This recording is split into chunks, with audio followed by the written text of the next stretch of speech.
Be aware that the current population of Gaza is around 2.1 million.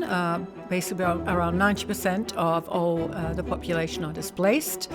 Now, you're probably also aware that obviously the displacement has actually happened in waves since basically going back to the 7th of October 2023, when the Gaza Strip was basically carved up into different zones by Israel, and then they would declare that some of those zones were safe zones. But in effect, now it's been said that 86% of all of the Gaza Strip is Israeli militarized zone. So basically, there's no safe zones for people to go to anyway. Now, the ceasefire earlier this year lasted a little bit, and then it collapsed around about 17th, 18th of March. And that actually led to a huge wave of displacement, again, about just under 800,000 people having to move yet again to, I suppose, another unsafe part in the whole Israeli militarized zone.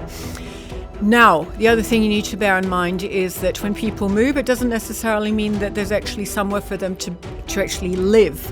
Now, for example, I think it's the partners of the UN have actually surveyed that of all those sites that they surveyed, in those sites, about 97% of people are actually, so these are families, and they're having to sleep out in the open.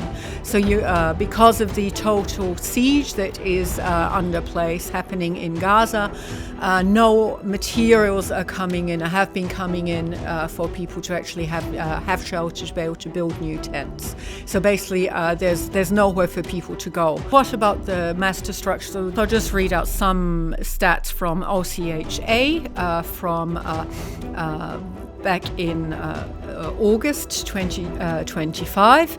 They said, so 92% of all housing units are destroyed. 78% of all structures are damaged. 88% of sort of commercial and industrial entities of those structures are also damaged or destroyed. 88% of all roads are damaged or destroyed. And you can imagine with this level of destruction, so what's happening to people? One of the impacts of the mass displacement, waves of displacement, one of the impacts of this destruction of all the buildings, of the roads, is obviously people have lost their jobs.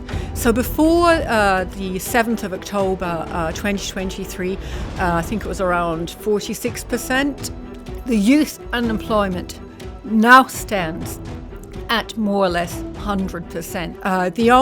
The main jobs that are still available are those in the sort of humanitarian and sort of essential needs sector, basically.